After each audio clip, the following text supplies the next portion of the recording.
오직 너 하나님의 사람아, 이것들을 피하고 의와 경건과 믿음과 사랑과 인내와 온유를 따르며 믿음의 선한 싸움을 싸우라. 영생을 취하라. 이를 위하여 내가 부르심을 받았고 많은 증인 앞에서 선한 증언을 하였도다.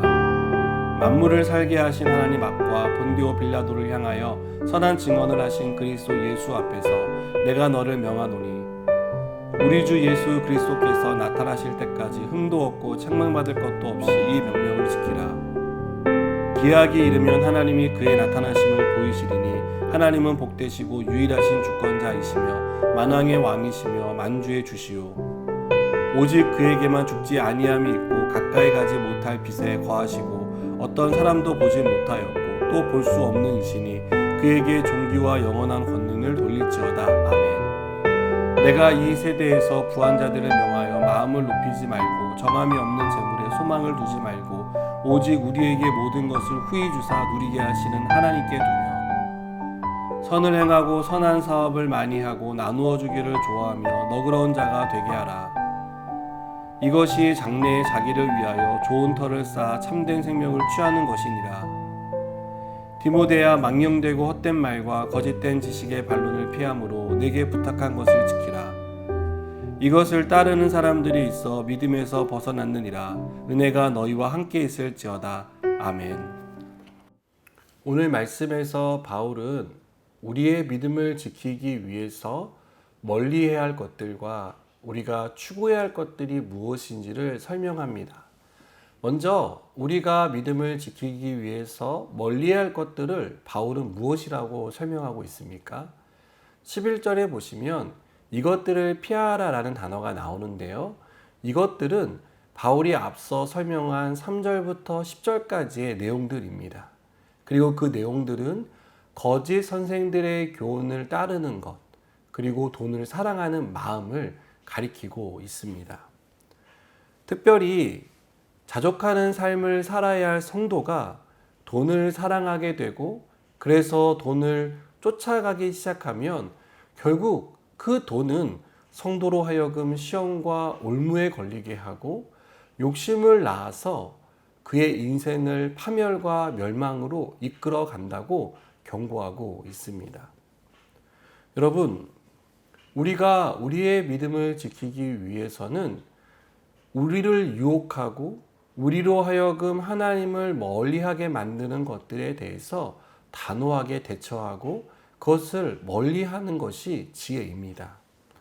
내 믿음을 해치고 나로 하여금 하나님의 말씀에서 멀리 떨어지게 만들고 하나님을 의지하고 신뢰하는 삶에서 벗어나게 만드는 것들이 있다면 그것은 내가 멀리해야 할 대상이라는 것을 우리에게 가르쳐주고 있는 것입니다.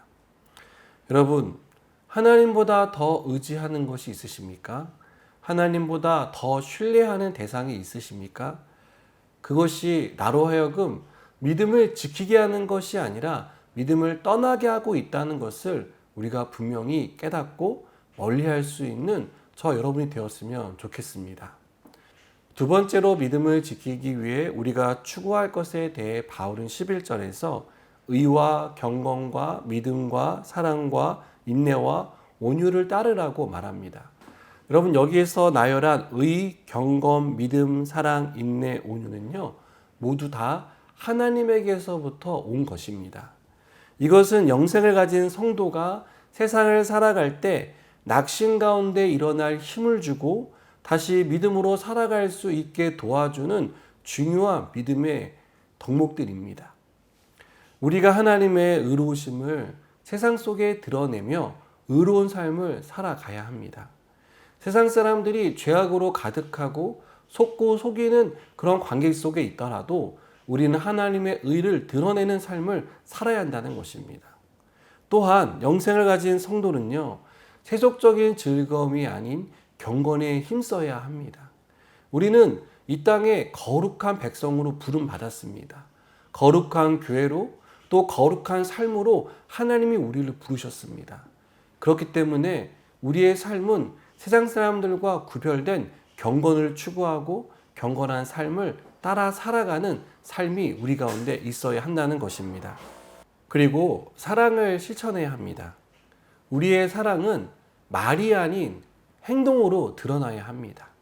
행함이 있어야 하고 또 진실함이 담겨 있어야 합니다. 그리고 우리는 주님이 다시 오실 것을 기대하며 비록 삶이 어렵고 힘든 여정 속에 있더라도 인내하고 또 온유함으로 이 땅을 살아가야 합니다. 마귀는요, 어떻게든 우리를 무너뜨리려고 합니다.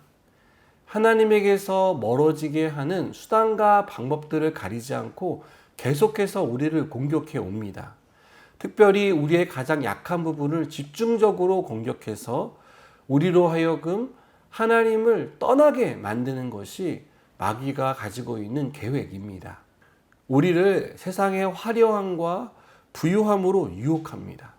그래서 영원한 삶을 살아갈 천국보다 이 땅의 삶이 더 중요하다라고 우리에게 속삭입니다. 장래의 소망이 아닌 이 땅에서 재물의 풍요를 누리며 사는 것이 축복이고 행복이라고 자꾸 우리를 속입니다. 여러분, 이 유혹에 흔들리지 마시기 바랍니다. 인내하며 믿음으로 싸워 가시기 바랍니다.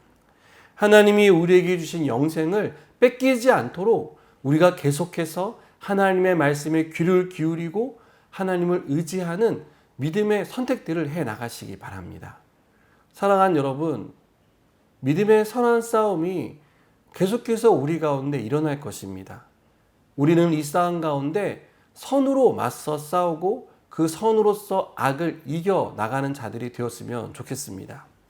바울은 우리가 믿음을 지키고 달려갈 길을 다 달려간 후에는 우리에게 어떤 것이 기다리고 있다라고 말합니다. 디모데후서 4장 8절입니다. 이제 후로는 나를 위하여 의의 면류관이 예비되었으므로 주 곧 의로우신 재판장이 그 날에 내게 주실 것이며 내게만 아니라 주의 나타나심을 사모하는 모든 자에게도니라. 바울이 왜 우리에게 믿음을 지키는 이 선한 싸움을 싸우라고 권면하고 있습니까? 그것은 우리를 위해 의의 면류관이 예비되어 있기 때문입니다. 주님은 우리가 이 땅 가운데서 믿음의 선한 싸움을 다 싸우고 나면 영원한 천국에서 주님과 함께 참된 기쁨과 평안을 누리며 살아갈 수 있는 그러한 축복을 내려주십니다. 이 약속을 믿고 오늘도 우리 앞에 펼쳐진 믿음의 선한 싸움을 싸워나가는 저 여러분 되기를 바랍니다. 기도하시겠습니다. 하나님, 우리에게 펼쳐진 믿음의 선한 싸움들을 싸울 때 우리가 특별히 멀리할 것들을 멀리할 수 있는 지혜를 허락하여 주시옵소서. 단호함과 결단 허락하여 주시고 또 하나님, 우리가 추구해야 할 하나님의 성품들, 하나님이 주신 중요한 믿음의 덕목들을 따라갈 수 있는 그러한 은혜를 베풀어 주시옵소서. 예수님의 이름으로 기도드립니다. 아멘.